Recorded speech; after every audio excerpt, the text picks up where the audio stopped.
Hare Krishna, Radhe Radhe. Welcome to my channel. तो जी आज की वीडियो में मैं आपको धनतेरस के बारे में बताऊंगी। तो इस साल धनतेरस को लेकर सबके मन में बहुत ही दुविधा और शंका है कि धनतेरस 22 को मनाएं कि 23 को मनाएं। देखिए, इस साल धनतेरस 22 को भी मनाई जाएगी और 23 को भी मनाई जाएगी, क्योंकि धनतेरस में हमें जो प्रदोष काल मिल रहे हैं, दोनों ही तिथियों पर मिल रहे हैं। तो धनतेरस का पूजन प्रदोष काल में किया जाता है, जो कि बहुत ही शुभ होता है। पर कई जगह 22 को 23 को मनाएं तो सबसे ज़्यादा शुभ 23 तारीख को ही मनाना धनतेरस शुभ रहेगा और धनतेरस 23 को ही है। पर कई लोग 22 को मना रहे हैं। पर क्यों मना रहे हैं, आइए मैं आपको बताती हूँ। कार्तिक मास के कृष्ण पक्ष को त्रयोदशी को धनतेरस मनाया जाता है और धनतेरस की जो हमें त्रयोदशी तिथि मिलेगी 22 अक्टूबर को शाम के समय 6:03 पर और समाप्त होएगी 23 अक्टूबर को शाम के समय 6:04 पर। तो 23 अक्टूबर को पूरा ही दिन हमें त्रयोदशी तिथि मिल रही है। तो आप इस दिन निसंकोच ही खरीदारी कर सकते हैं, कुछ भी खरीद सकते हैं, कोई टेंशन नहीं है। पर 22 तारीख को भी हमें शाम के समय हमें त्रयोदशी तिथि मिल रही है 6:03 के बाद से।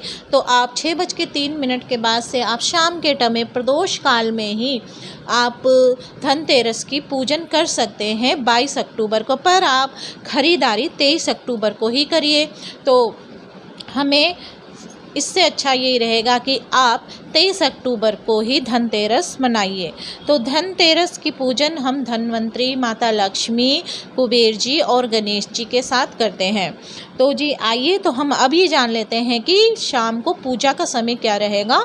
तो जी जैसे 22 तारीख को जो लोग पूजन करेंगे उनके पूजन का समय रहेगा प्रदोष काल के साथ 6:30 से 8:30 तक। और जो लोग 23 तारीख को पूजन करेंगे वो लोग ध्यान रखिए कि 6:03 से पहले ही पूजन आदि शुरू कर दीजिए आप, और फिर आप पूरी रात्रि पूजन कर सकते हैं। ये रात्रि बहुत ही शुभ होती है माता लक्ष्मी, कुबेर और धन्वंतरी जी को प्रसन्न करने के लिए। तो जी आप 23 अक्टूबर को ख़रीदारी करनी है तो 22 अक्टूबर को ख़रीदारी करनी है तो आपको कौन सा समय शुभ होगा। तो 22 अक्टूबर को आप 6:03 से ख़रीदारी शुरू कर सकते हैं और 23 तारीख को 6:04 से ख़रीदारी शुरू कर सकते हैं। और कुछ शुभ मुहूर्त है जो मेन मुहूर्त होते हैं जिस पे कई लोग ख़रीदारी करते हैं। तो चलिए मैं आपको बताती हूँ ऐसे कौन से शुभ मुहूर्त है जिस पर हम ख़रीदारी अच्छे से कर सकते हैं। तो चलिए, जो लोग 22 अक्टूबर को ख़रीदारी करने चाहते हैं उनके लिए भी कुछ मुहूर्त है शनिवार के दिन।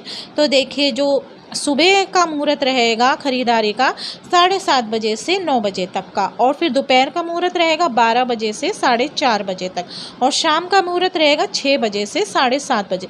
और जो रात्रि को ख़रीदारी करना चाहते हैं वो 9 बजे से 12 बजे तक खरीदारी आदि कर सकते हैं। ये होते हैं शुभ मुहूर्त।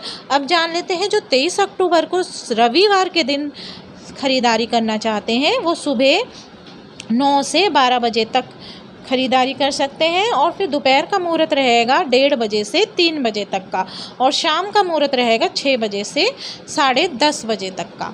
तो जी मैंने आपको ये मुहूर्त और पूजा का समय बताया है। तो चलिए अब जल्दी से हम जान लेते हैं कि हमें धनतेरस की पूजन कैसे करनी चाहिए। देखिए, शाम के समय शुभ मुहूर्त पर आप पूजन करिए। आप एक चौकी बिछाइए, उस पर लाल कपड़ा बिछाइए, फिर उस पर आप सबसे पहले गणेश जी और माता गौरी का पूजन करिए। कोई भी पूजा आदि करने से पहले हम गणेश जी और माता गौरी का पूजन करते हैं। उनको अगर आप विग्रह है तो विग्रह को आप चरणामृत से स्नान कराइए, नहीं तो फोटो है तो फोटो में आप पानी के छींटे मार सकते हैं।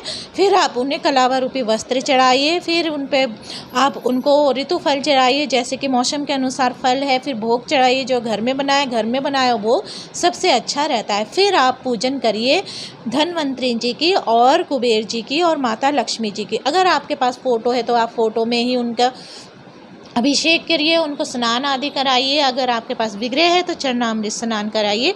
अगर आपके पास धन्वंतरी और कुबेर जी की फ़ोटो नहीं है तो आप सुपारी लीजिए, सुपारी को कलावा से लपेट दीजिए, फिर उसमें थोड़े से चावल रखिए, फिर वहाँ पर उनको विराजमान कर दीजिए। फिर उनको कलावी रूपी वस्त्र आप उनको चढ़ाइए, फल चढ़ाइए, भोग चढ़ाइए, और फिर उनका आप पूजन आदि करिए। उस दिन आपको धनिया भी ज़रूर रखना चाहिए। धनिया का क्या विशेष उपाय होता है, धनिया खरीदना बहुत शुभ होता है इस दिन। तो धनिया के बारे में मैं आपके लिए एक अलग से वीडियो बनाऊंगी जल्दी ही। और फिर उसके साथ आपको उस दिन खील बतासे भी रखने हैं और मोर पंख भी चढ़ाना है, और आपको अपने मेन डोर पर तोरण द्वार भी बनाना है। और यम का दिया भी आज के दिन जलाया जाता है, झाड़ू की भी पूजा की जाती है। यम का दिया भी आप अपने मेन द्वार पर चढ़ाइए। यम के दिया के लिए भी मैंने वीडियो बनाए हैं, वो भी आप वीडियो देख सकते हैं। तो जी धन्वंतरी जी जो है वो हमारे जो समुद्र मंथन हुआ था जब प्रकट हुए थे, एक कलश लेकर, अमृत का कलश लेकर धन्वंतरी जी प्रकट हुए थे। बहुत से कम लोग जानते हैं कि धन्वंतरी जी है जो विष्णु, श्री हरि विष्णु जी के ही रूप है।